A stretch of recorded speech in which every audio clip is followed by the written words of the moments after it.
Alright, so this is the yield curve. I want to show this to you. So I'm on the Treasury's website, U.S. Department of the Treasury.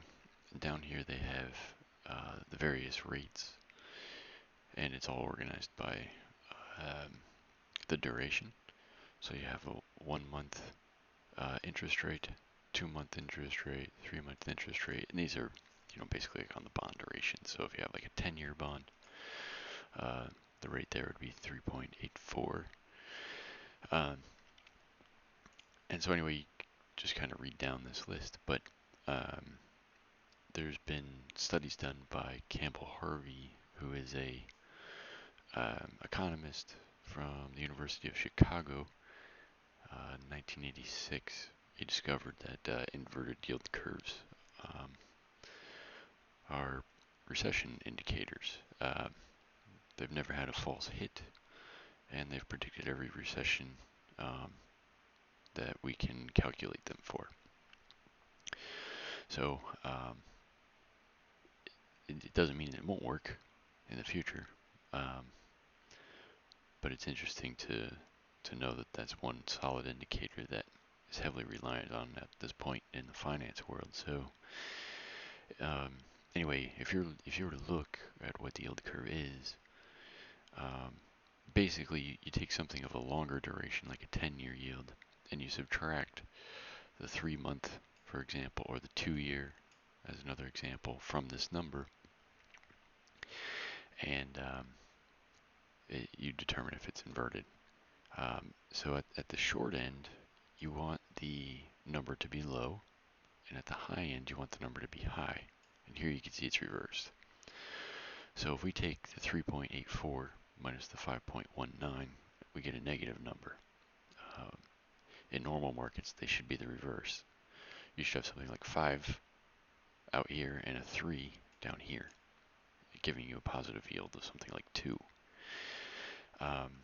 So we've recently had that occur, right? So if we scroll down, and it's actually, I look at the 2-year, the 3-month, and the 10-year, and I'll show you why in a moment. But if you scroll down here, this is yesterday, and you have the 10-year, which is 3.7, and you can subtract the 3.53 and get a positive number, right? So we have a 0.26. The 3-month is still inverted. It's still higher than the 10-year. But you can see the 3-month has been coming down. It started off at 5, it's been dropping, down to 4.6. The 10-year has been doing the same thing, but it's just been dropping less. So 3.8 has been working its way down. It gets down to like a local low here of like 3.6, but then it starts coming back up to like 3.7. And then you look at the 2-year, you got 3.8 at the top, and you can see it's been dropping, pretty solidly down to 3.5. So we've actually just come out of an inversion if you look at the 10 and the 2, but we're still inverted between the 10 and the 3. All right, so why do I look at those? Why those 3 columns? Okay, well, let's take a look over here. So let me get rid of some noise here. Trash that. Okay. All right, so this is a plot of the 10-year yield, and going all the way back to 1962. So you can capture here the response of inflation that we had in the 80s and so on. And people look at the 10-year because it's probably the most heavily traded long-term maturity.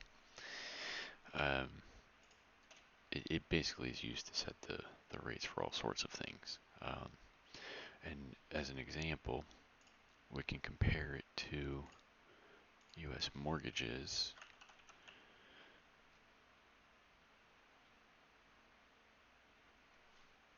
Hold on, I put it over here in my notes.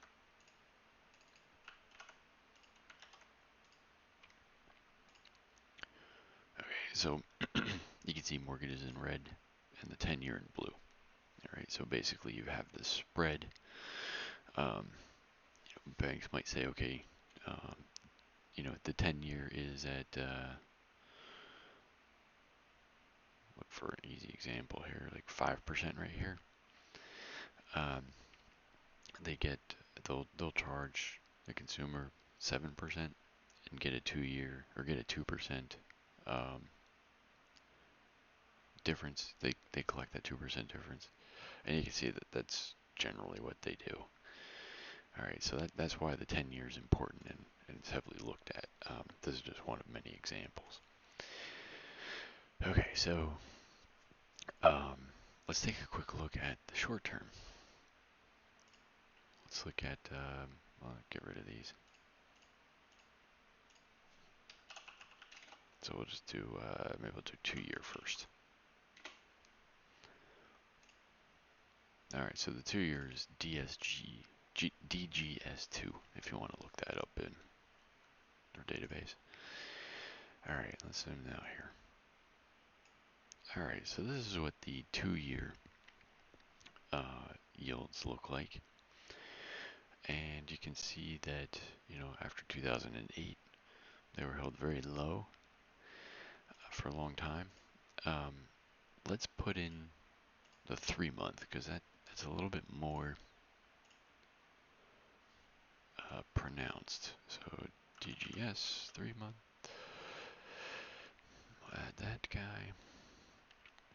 Okay, let's zoom in. All right. So now we've got the 3-year in red. Oh wait, I was gonna say it looks a little different. Hold on, I messed it up.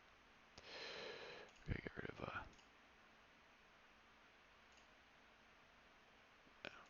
I want 3-month.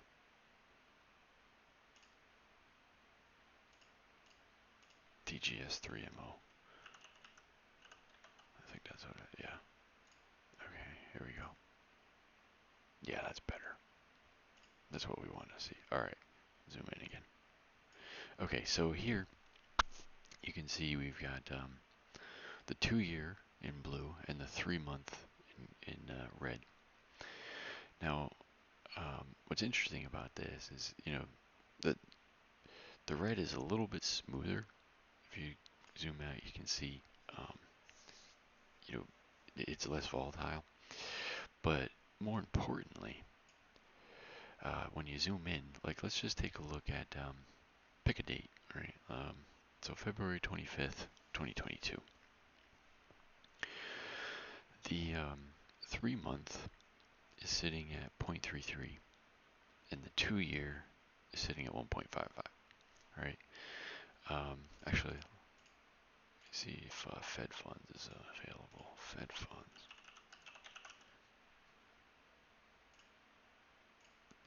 So I use that's better. Let's do that. I use the 3-month as a proxy for federal funds rate, but let's just get rid of the 3-month. Because the federal funds rate is the rate that the Federal Reserve sets. And everything else just kind of, at the low end, falls in line. How do we get rid of, there we go. Clean this up here. Okay. Zoom in again. Alright, yeah, that's much better. Okay, so, alright, you can see, like, down here, pick a date, January 27. The 2-year is 1.8, 1.18.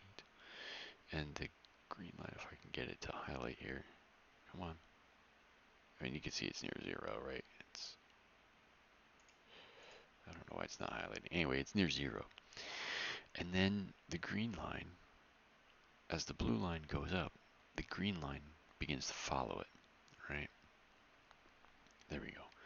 So down here, the Fed funds rate's 0.2, right? But the 2-year maturity is 2.31, so a 0.3% difference. And that trend continues. So if I were sitting here on March 30, 2022, I would see that the 2-year is at 2.3 and the Fed funds is just a hair over zero. A couple months later, let's look at November. I can see that the 2 years at 4.6 and the federal funds rate has risen to like roughly 4. So the funds rate is actually following the 2-year, right? So the 2-year has this predictive power to it when compared to federal funds. So let's zoom out. Okay. Now look how tightly correlated these two are. Okay, so what does this give us? We have this ability now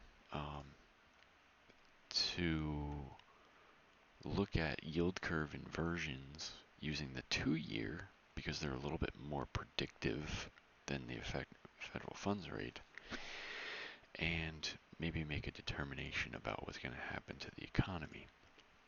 Okay, so quick bit about this inversion, right? So you can plot all of the interest rates on a chart over time, and this is what it looks like. Okay, so you have the 30-year yield in like this dark blue color, and you can see, like 1990. If I go back, let's go back to our 10-year yield. Let's look at 1990. Somewhere around here. Oh, too far. There it is, right there. Okay. And then let's pull this out so I can toggle back and forth. Okay. So, and then we got to like 2022. So let's just adjust this to 2022. All right. So we have our 30-year or 10-year maturity is the heavy blue line there. Okay. So the 10 years gray. You can basically see that they're the same. But you can follow that gray line through this chart because it's kind of busy. But that is the same as the blue line on this graph. And then you can just start adding. You can build this yourself. Right, so let's just go DGS 2-month, or sorry, 3-month. I meant to say 2-year, 3-month, but we'll do 3-month first. We're gonna add that. We'll probably just get rid of our 30-year mortgage. Make it a little less noisy. Then we can add. You can just start picking whatever TGS. You could do the 2-year.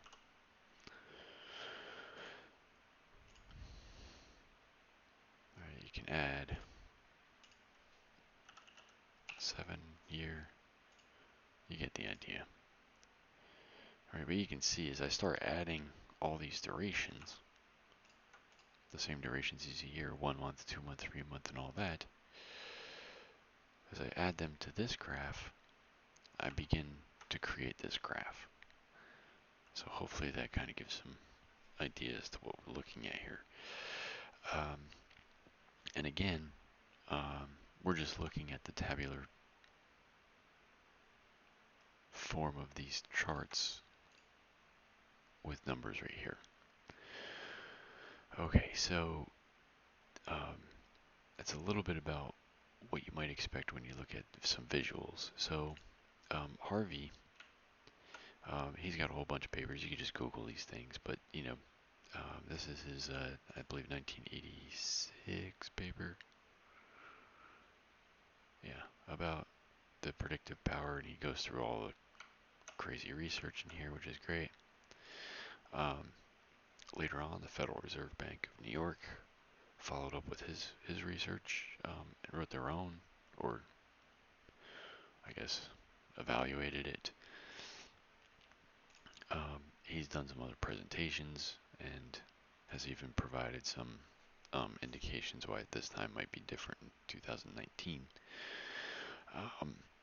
So if you're trying to, contest this, he's already done that, and he has kind of given you the reasons why he thinks it could be different. Not to say that he's saying it is different. So to what extent you might think that the predictive power of this measure is lost. Um, there are some thoughts that have been put to it already that you might want to research. Okay, so back to this. So here again, we've got our 2-year maturities and the federal funds rate. Let's put in here, or let's look at the differences now between the 10-year minus the 2-year. And the Federal Reserve has this chart already built out for you. It's right here, the 10-year, 2-year difference. And this is what the inverted yield curve looks like. Now this is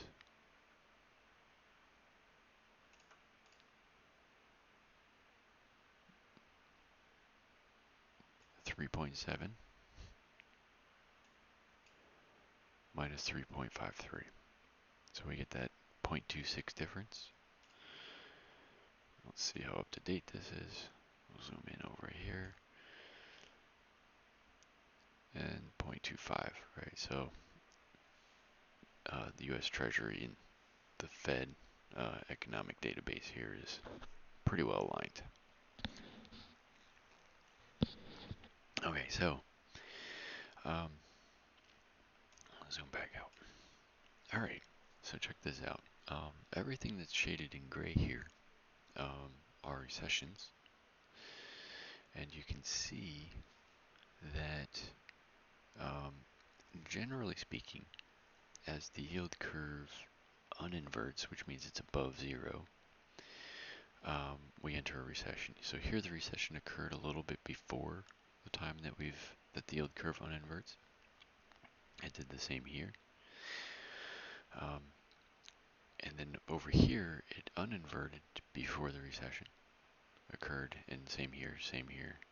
Even COVID was, I don't want to say COVID was predicted, we're trending in that direction of recession prior to getting a government stimulus, which was a result of COVID, so kind of made that measure a little skewed.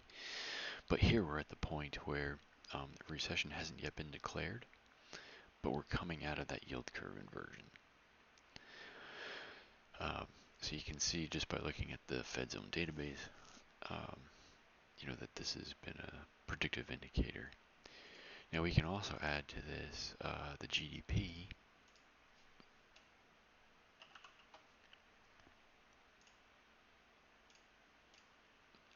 And we'll want to change this line. So let's edit this thing.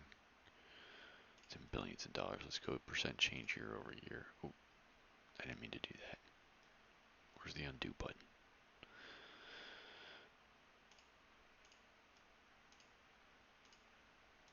Oh, I did it again. Billions of dollars. There we go. There we are. Alright, so we've got a little bit more economic data for the GDP than we have for the inversion. But anyway, you can see, not only is the recession every time that the yield curve is inverted, but there's a fair decline in GDP each time as well, which is one of the major metrics that's used by those that declare recessions. There's more that goes into it than negative GDPs, but it is one of the primary inputs. So anyway, that's some of the interesting insights that you might get from looking at the yield curve, and just wanted to share it with you. So if there's a recession in the head up ahead, this is the best predictor that is known in the world of finance. So anyway, thought you might find that interesting, and maybe just consider getting prepared, because if it happens, it'll probably happen within maybe the next year or so. Alright, till next time.